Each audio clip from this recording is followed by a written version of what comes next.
आज हम पढ़ेंगे कि क्या डिफरेंस है किसके बीच में, एक है इको, एक है reflection of sound. Reflection of sound और इको में क्या डिफरेंस है, पूछ सकते हैं ना, कि क्वेश्चन आ सकता है कि what is difference between echo and reflection. हाँ, ये मैंने कल लिखना था, मैंने नहीं लिखा। Difference between echo and reflection. देखो दोनों तो रिफ्लेक्शन ही के प्रोसेस हैं, दोनों ही रिफ्लेक्शन हो रहे हैं, लेकिन इको भी एक तरह से रिफ्लेक्शन है। रिफ्लेक्शन की एक स्पेशल किस्म है, आई समझे। इको क्या हो सकती है, रिफ्लेक्शन की एक स्पेशल टाइप है, काइंड है, मतलब केस है कह सकते हैं। तो हम कह सकते हैं कि एवरी जो हर तरह का जो रिफ्लेक्शन है वो इको नहीं हो सकता, क्योंकि साउंड जब भी किसी सरफेस से रिफ्लेक्ट करेगा तो लाजमी नहीं है कि वो साउंड वापस हमें सुनाई दे, सुनाई नहीं भी दे सकता है, ठीक है जी। तो इसलिए कि जो इको है वो लाजमी सुनाई देगा, ठीक है जी। तो हर तरह की जो रिफ्लेक्शन है वो इको नहीं होगी, बट जो भी रिफ्लेक्शन है वो इको हो सकती, जो भी इको है वो रिफ्लेक्शन हो सकती है, आई समझ। तो हम लिख सकते हैं ये बात कि एवरी क्या चीज, एवरी इको कैन बी, हाँ can be reflection, can be reflection, but every reflection can not be, हाँ reflection can not be echo, ठीक है। बिकॉज जो एवरी कोई भी रिफ्लेक्शन होगा उसमें सम साउंड जो है वो एब्जॉर्ब हो सकता है, ट्रांसमिट हो सकता है, कुछ ना कुछ साउंड क्या होगा, एब्जॉर्ब होगा। ये अगर सरफेस है, सरफेस में जाके क्या हो सकता है, अदनान एब्जॉर्ब हो सकता है, मतलब यहाँ पे जाके टकराएगा तो कुछ एब्जॉर्ब कर लेगी ये सरफेस, ठीक है। बिकॉज हम कह सकते हैं इन रिफ्लेक्शन, ऐसा नहीं है कि इको में भी रिफ्लेक्शन एब्जॉर्ब होता है, तो रिफ्लेक्शन के अंदर भी क्या होगा, एब्जॉर्ब होगा, because in reflection sound can be absorb.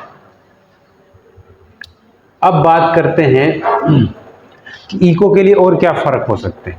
जो इको है इसके लिए जो मिनिमम डिस्टेंस रिक्वायर है फॉर प्रोडक्शन ऑफ इको वो क्या है, टाइम है ना, वो मिनिमम टाइम रिक्वायर्ड जो इको के लिए है वो कितना है, 0.1 सेकेंड। लेकिन जो मिनिमम डिस्टेंस रिक्वायर्ड है वो कितना है, 17 मीटर। तो हम वो भी लिख सकते हैं, हाँ डिस्टेंस, द मिनिमम डिस्टेंस हम लिख सकते हैं, minimum distance required for echo वो क्या है, दैट इज 17 मीटर। वो कितना आता है, 17 मीटर है, ठीक है। तो टाइम कितना चाहिए होता है, जैसे अगर कोई साउंड वो होके आ जाए, रिफ्लेक्ट होके आना चाहे, तो उसके लिए टाइम रिक्वायर्ड फॉर इको, उसके लिए 0.1 सेकेंड, ठीक है। Time required for echo to bounce back of sound, कितना टाइम चाहिए होता है, वो होता है 0.10 सेकेंड टाइम चाहिए होता है, बहुत कम टाइम चाहिए होता है। तो दोनों में फर्क है जी, कहने का मतलब ये है इको और रिफ्लेक्शन में। अब बात करते हैं इससे रिलेटेड, कल हमने कुछ बातें की थी साउंड से रिलेटेड ही, इको से रिलेटेड, इसके साथ साथ हमने न्यूमेरिकल्स भी देखने थे।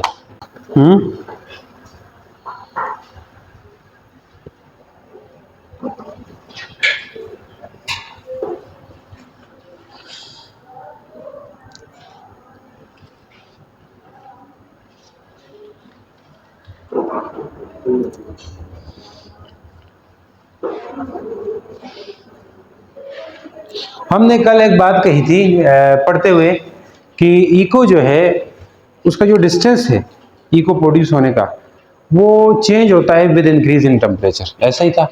रूम टेम्परेचर में इको कितने डिस्टेंस दूर से प्रोड्यूस होता है, अगर रूम टेम्परेचर हो वहाँ पे इको कितने दूर से प्रोड्यूस होता है, 17 मीटर से। अगर रूम टेम्परेचर ना हो, टेम्परेचर चेंज हो जाए, वेरी हो जाए, तो ये डिस्टेंस डिफर कर सकता है, चेंज हो सकता है।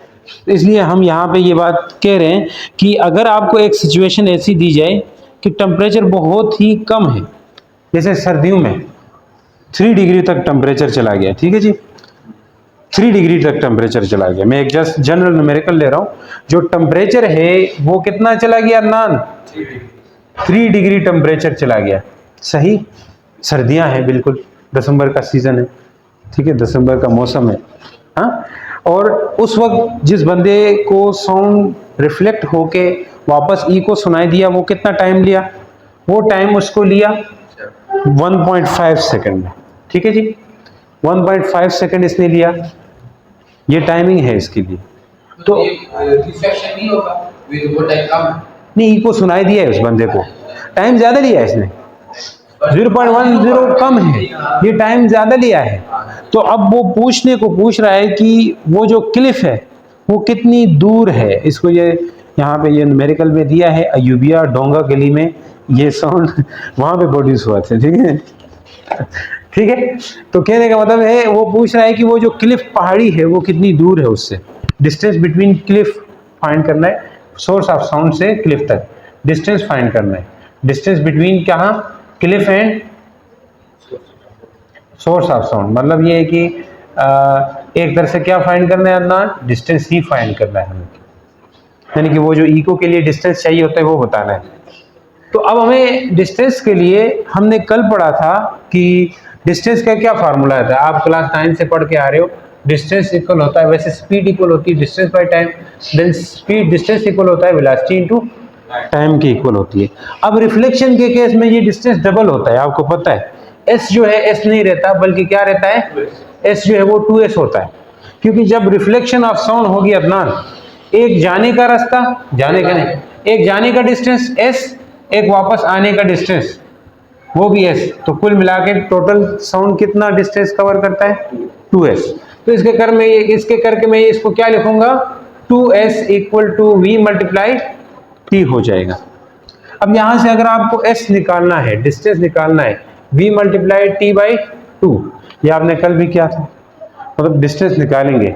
लेकिन सर एक मसला है, वो क्या है कि v नहीं पता, टाइम तो पता है आपको, उसने बताया कि 1.5 सेकंड में उसको ये साउंड सुनाई दिया, लेकिन v नहीं पता। क्या v साउंड की स्पीड v नहीं पता कि क्या मैं यहाँ पे 343 लिख सकता हूँ? नहीं लिख सकते हैं ना, वो तो रूम टेम्परेचर पे 343 होता है। अब यहाँ पे टेम्परेचर इसने दिया है 3 डिग्री, तो हम 343 नहीं लगा सकते, इस पे चेंज होगा नहीं साउंड सीधे, इस पे कम होगी उससे, जैसे रूम टेम्परेचर के लिए वो 343 है, वरना टेम्परेचर कम कर दें या ज्यादा कर दें तो ये चेंज होता है। तो अब इको वाला डिस्टेंस भी पता चलेगा, इसका मतलब ये, इस न्यूमेरिकल देने का मतलब क्या है कि इको का डिस्टेंस हमेशा 17 नहीं रहता, टेम्परेचर के साथ चेंज बिल्कुल डिफर करेगा। तो यहाँ पे अब वेलोसिटी हमने 343 वाले नहीं लगानी, साउंड की वेलोसिटी कौन सी वेलोसिटी लगाएंगे अदनान? कौन सी वेलोसिटी लगाएंगे? कौन सी वेलोसिटी लगाएंगे?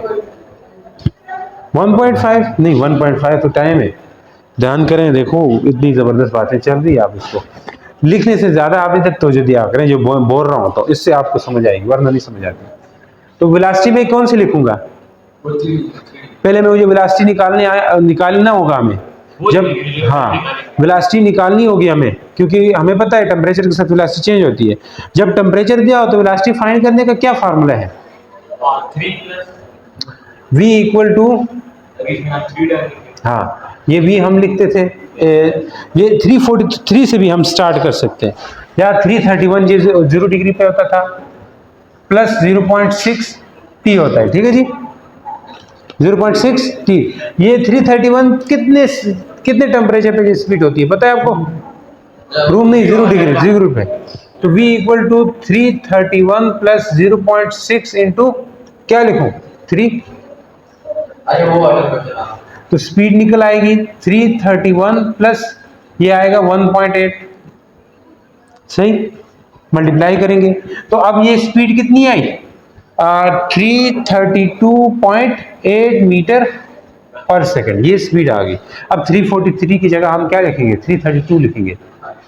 अब हम वो डिस्टेंस जी, अब वो डिस्टेंस हम निकाल सकते हैं जो हम क्लिफ से कितने दूर खड़े हैं, और ये जो हम आवाज़ निकाल रहे हैं उसके बीच में जो सोर्स ऑफ साउंड है ये, और जो क्लिफ है जो क्लिफ है, इसके बीच में का डिस्टेंस हम निकालने जा रहे हैं। वो डिस्टेंस निकालने के लिए क्या करेंगे, यही फार्मूला लगाएंगे ना यार। क्या होगा Adnan, S equal to V की जगह क्या लिखूं बताओ, वी की जगह ये वाली वी लिखूंगा ना। देखो ये वी नहीं दिया हुआ था उसने, फिर से कह रहा हूं वी नहीं दिया हुआ था, हमने फाइंड किया है। वी की जगह क्या लिखूं, 332.8 मल्टीप्लाई टी की जगह 1.5 और 2। बात समझ आई।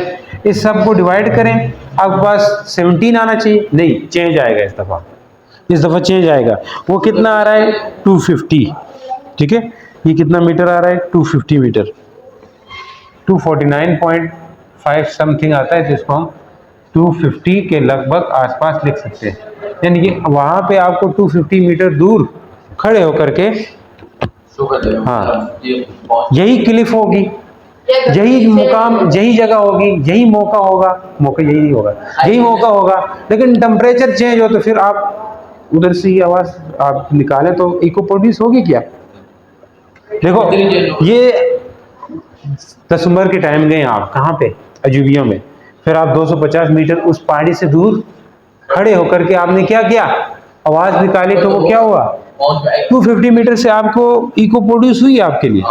लेकिन आप गर्मियों में वही उसी जगह पे गए, आप बोलेंगे सर्दियों में आया था यहाँ से इको बनी थी, अब फिर से इको बनेगी, तो क्या आप बनेगी, नहीं बनेगी, क्योंकि टेम्परेचर चेंज हुआ, ठीक है।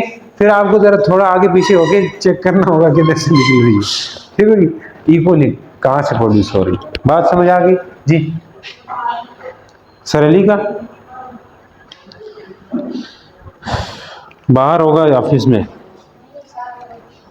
सरेली का परफॉर्मर बाहर कौन है ऑफिस में, एक आ जाओ ना, दो तो किस लिए आए हो। हाँ जी जाओ अंदर, मुबीन आप अंदर जाए क्लास।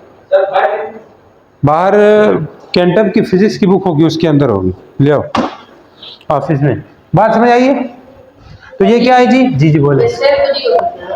हाँ डिस्टेंस सेम 70 मीटर नहीं होगा, ये टेम्परेचर पे डिपेंड करता है। सही है जी, बहुत अच्छी बात हमने पढ़ ली। इस तरह के न्यूमेरिकल भी आए तो आप कर सकते हैं, उम्मीद करते हैं।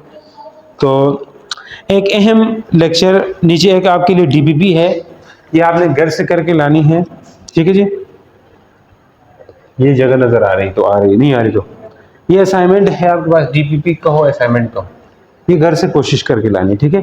ए man stand in between two parallel cliffs, एक बंदा है कहां पे स्टैंड कर रहा है, ए मैन स्टैंड जी, practice problem. A man stands between two parallel cliff, मतलब तो आमने सामने, हाँ टू पैरेलल क्लिफ के बीच में वो स्टैंड कर रहा है, क्लिफ्स के बीच में। एंड फायर अ गन, और एक गन को फायर किया उसने, बुलेट फायर किया, फायर्स अ गन। कह रहा है कि he hears two successive Eeco, दो इकोस सुनता है, he hears two successive Eeco, मतलब एक उस पहाड़ी से आई, एक उस पहाड़ी से आई। आफ्टर एक आया कितने दूर से, एक 3 सेकंड बाद आई एक पहाड़ी से, एक 5 सेकंड बाद आई। What is the distance between cliff, आपने क्लिफ्स के बीच में डिस्टेंस निकालना है। What is distance between cliff, यही लगेगा, लेकिन पहले एक क्लिफ के साथ निकालोगे डिस्टेंस, फिर दूसरे क्लिफ के साथ, फिर दोनों को प्लस करोगे तो वही उन दोनों क्लिफ्स के बीच में डिस्टेंस होगा। नहीं समझ आई, मैं बताता हूँ। What is distance between two cliffs, what is distance, हाँ बिटवीन टू क्लिफ्स, जस्ट पहले 3 सेकेंड, हाँ ये सब किस टाइम पे कर रहा है, eight normal temperature, at room temperature हो रहा है, ठीक है। फिर वही 343 है, रूम टेम्परेचर पे हो रहा है ये सब कुछ, वरना टेम्परेचर देता तो फिर हमें फिर इस तरह काम करना होता। टेम्परेचर उसने रूम टेम्परेचर बोला, तो रूम टेम्परेचर वाली साउंड की स्पीड हमें ज़बानी याद है, रूम टेम्परेचर वाली स्पीड हमें याद है, कितनी होती है अदनान वैसे, रूम टेम्परेचर वाली स्पीड कितनी होती है, 343 होती है ना। हाँ वो तो हमें पता है, तो इसलिए हम वेलोसिटी भी है, टाइम भी है, डिस्टेंस निकालना होगा, डिस्टेंस निकालना होगा। फिर यहाँ पे भी इससे एक दफ़ा इस टाइम के साथ डिस्टेंस निकालना है, एक दफ़ा इसके साथ डिस्टेंस निकालना है, ठीक है जी। तो फिर आखिर में 2 से डिवाइड करना है, मैं बताऊं आपको, इस तरह 2 से डिवाइड करना है, VT/2 करना है, पहले इसके बाद डायरेक्ट उसका करते हैं, फिर जो दोनों हाँ उसको प्लस कर देना है। समझ आ रही है? समझ गए? थोड़ा थोड़ा समझ गए, थोड़ा थोड़ा समझ गए। देखो अब अगर थोड़ा थोड़ा समझ गए तो फिर काम आपका बनता है इस चीज़ को प्रैक्टिस करने का, और जहाँ से मसला हो मुझे पूछने का, ठीक है जी। हाँ इस तरह। अब नेक्स्ट आ जाए, आज पढ़ेंगे मेन टॉपिक है एकॉस्टिक क्या होती है। डस्टर किधर गया? डस्टर दो, डस्टर।